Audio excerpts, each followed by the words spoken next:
Day 3 सुबह के 6 बज चुके हैं और हमने जैसा कि आपको लास्ट वीडियो में बताया था कि स्टे हमने मस्तोच में किया था क्योंकि आगे नहीं जा सके थे किसी वजह से, और बाइक मेरी वैसी की वैसी ही ख़राब पड़ी है। मैं आपको वो भी दिखाता हूँ। और कैंप हमने यहाँ पे ही लगा लिया था, तो ये हमने यहाँ पे कैंप लगाया था। बाइक्स हमारे पास थी और मेरी बाइक यहाँ पे, ये एक और कैंप लगा हुआ था।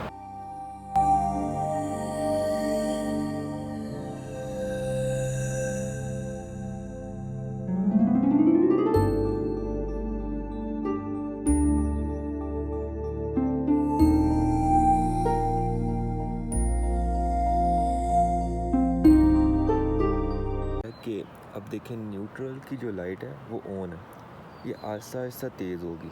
ये हॉर्न को करूँगा तो ये न्यूट्रल लाइट भी बंद हो गई है और कुछ देर के बाद ही देखें, अब कुछ देर के बाद दोबारा ऑन हो गया। मैं दोबारा हॉर्न को ऑन करता हूँ, ये फिर बंद हो गई। अब कुछ देर के बाद ये दोबारा ऑन हो गई। जिस जगह पे हमने जाना है, लेकिन बहुत से लोगों को उस झील का पता ही नहीं है। और उसके रास्ते में एक जगह आती है, नाम मेरे ज़हन से निकल गया मुझे, जैसे ही मैं कंफर्म करता हूँ सुनने में आया कि वहाँ पे सैलाब आया हुआ है। अब वहाँ से अब गुज़र के जा नहीं सकते। अगर आप वहाँ से गुज़र के जा नहीं सकते तो ये भी एक प्रॉब्लम हमें पेश आ रही है। तो अब हम देख रहे हैं कि क्या करें, क्योंकि कहने वाले ये कह रहे हैं कि बाइक गुज़र जाती है, कुछ लोग ये कह रहे हैं कि बाइक भी नहीं गुज़र सकती। आप वहाँ तक जाएं और वहाँ पे अपनी बाइक को खड़ी करें और वहाँ से बैठ के फिर आगे आप अपना सफ़र को स्टार्ट करें, लेक देख के वापस आ जाए। और समझ नहीं आ रही कि अब क्या करें।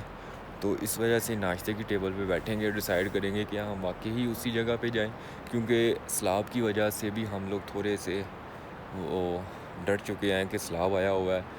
लोगों की आमदोरफ्त वहाँ पे बंद है। एक गांव आता है, एक जगह आती है जहाँ पे ये आया हुआ है और हर चीज़ उसकी बंद हुई है।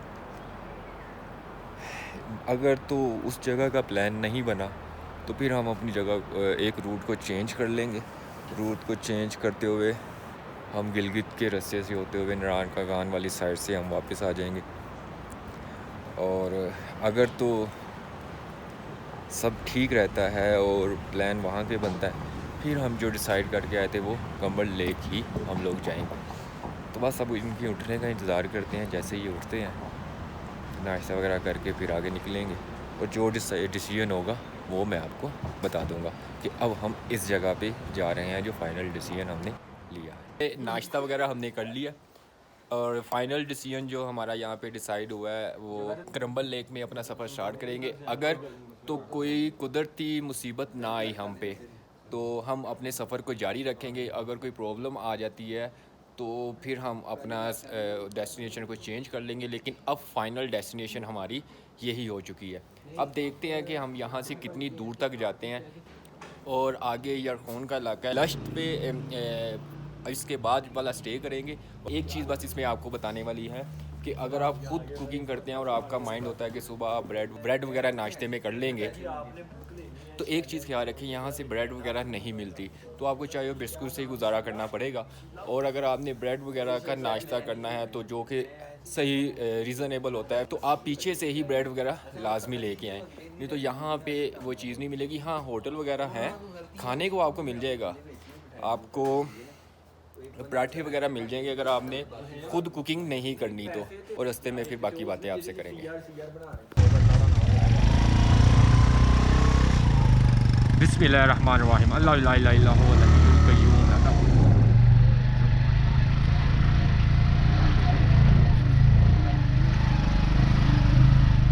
और हमने अब यहाँ से अपना नेक्स्ट स्टॉप का सफ़र स्टार्ट कर दिया, पर इन्होंने बहुत लेट लगा दी है।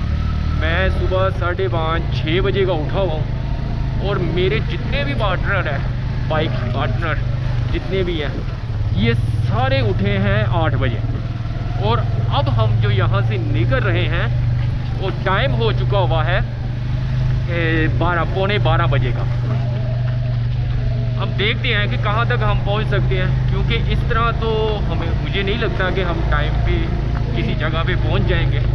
लेकिन कोशिश करेंगे कि आज लश्त में हम हर हाल में पहुँचे, क्योंकि अगर हमने लक्ष्य आज अचीव कर लिया तो हमारे उस जितना भी प्लान हमने बनाया वो सारा हम अचीव कर लेंगे। So stay with us, don't go anywhere. अगर मैं रास्ते की बात करूं यहाँ की रोड की, तो रोड बुनी से ऑनवर्ड सारा टोटली ऑफ रोड है, सारा ऑफ रोड ऐसा ही रोड है। कहते हैं कि आगे जाके रोड इससे भी ज़्यादा ख़राब होता है। अब मुझे ये समझ नहीं आ रही कि इससे ज़्यादा अब ख़राब क्या चीज़ हो सकती है, तो उसी को देखते हैं अब, क्योंकि ये सारा रोड ऐसा ही है। अब यहाँ पे मुझे एक और चीज़ भी बड़ी सरप्राइज़ कर रही है, हैरान कर रही है कि हम लोग तो चलो GS 150 में है, हम कहते हैं कि ये पावरफुल इंजन है, ये यहाँ पे चल जाता है और कोई इतना वो इशू नहीं होता, 100 पावर नहीं रहता। मैंने इस रोड पे जो यहाँ के लोकल हैं, रिहायशी हैं, उनको 1 to 5 लिटरली भगाते देखा हुआ है। वो तकरीबन 1 to 5 इस तरह से चला रहे हैं जैसे वो हम GT रोड पे अपनी 1 to 5 चला रहे होते हैं। अब हम यहाँ से अपनी टैंकीज फुल करवाएंगे और फिर आगे अपना सफ़र स्टार्ट करेंगे बाइक पे, क्योंकि हम कंबाइन ही ऑयल कर रहे हैं। तो एक बाइक पे 9 लीटर आया है और इस बाइक पे देखते हैं अब कितना आता है।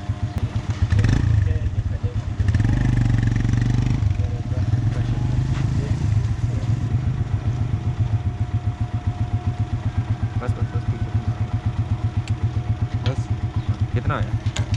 16 लीटर 1710 16 लीटर होया हूँ। 9 13 पे है, 7 पे है बस, फुल हो गई है। हाँ, तेरी बाइक पे कितना आया? 14। यहाँ से फ्यूल वगैरह फिल करवा के अब हम आगे जा रहे हैं। पहले जो हमने फ्यूल फिल करवाया था तीनों बाइक्स पे, क्योंकि हमने फ्यूल कंबाइन किया हुआ है, क्योंकि सामान भी वो शेयर किया हुआ है, 2 लोग भी हैं, तो इस तरह से एवरेज भी सही रहेगी, किसी पे बोझ भी नहीं आएगा। तो पहले इन दोनों बाइक की जो बाइक थी वो आगे, और इसकी 13 लीटर इनकी बाइक में आया था और मेरी बाइक में 12 लीटर फ्यूल आया था। डीड से फिल करवाने के बाद अब हम मस्तोच में आए हैं और दोबारा टैंकी फिल करवाई है। दोबारा टैंकी जो फिल करवाई है उसमें मेरी बाइक में 7 लीटर और आगे वाली जो दोनों बाइक है अप्रोक्सीमेशन 9 लीटर उनकी बाइक पे आया है। और जो टोटल डिस्टेंस हमने जो कवर किया था वो 236 किलोमीटर इसके मुताबिक। ये जो लो रीडिंग है, ऊपर वाली रीडिंग को हम नहीं देख रहे, तो एवरेज सही थी तीनों बाइक्स की, कोई इतना ख़ास फ़र्क नहीं पड़ा, 1 लीटर का ही है ऊपर नीचे। तो अब रोड सारा ऐसे ही है। हम इसकी बात करें मुतखर, ये रोड किस तरफ जाता है? ये शंदूर की तरफ रोड जाता है और ये रोड ये ब्रोगर वैली की तरफ जाता है। और हमने ब्रोगर वैली की तरफ जाना है, इस वजह से हम इस रोड पे जाएंगे जब आप मस्तोज से आ रहे होते हैं।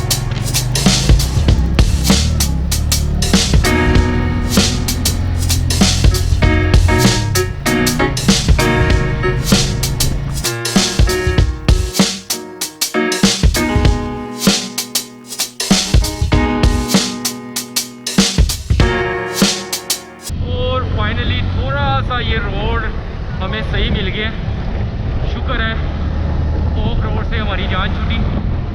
और ये जो रोड जो हम ले रहे हैं,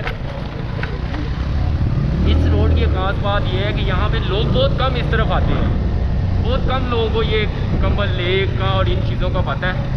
तो उनमें कम लोगों में से हम लोग भी हैं जो इस रोड की तरफ है और आगे बाइकर को खुशी दे। अब हमें ऐसा कोई पैच मिलता है बहुत ज़्यादा खुशी होती है। आपने पीछे देखा भी था कि वो जो फिर पैच आ गया, ऐसे हमें मंजूर है। टोटली अगर ऑफ रोड हो तो वो चीज़ काबिल कबूल नहीं है, वो चीज़ बहुत ख़तरनाक है। तब से जब हम सिर्फ ड्राइव कर रहे हैं of road he of road, बड़ा ख़तरनाक रोड हुआ हुआ था। अब अल्लाह अल्लाह करके चीज़ें सही होना शुरू हुई हैं, वो पीछे आ रहे हैं। ख्याल है कि ये रोड बनती है या बनी होगी, ये बाद में ये ख़राब हो जाती है। कि गर्मियों में जब पानी वगैरह इस रोड पे ज़्यादातर रहता है, या अभी तक इन्होंने बनाई नहीं है, सिर्फ उतना ही पैच उन्होंने बनाया हुआ था, वो कह रहे थे कि इससे ज़्यादा ख़तरनाक जो है वो पीछे से ज़्यादा ख़तरनाक आगे वाला ट्रैक है, क्योंकि ज़्यादा ये एक्सट्रीम ऑफ रोड आ चुकी है। थोड़े से पैच ने हमें खुशी दी है और इस पैच ने वो सारी खुशी हमसे छीन ली है।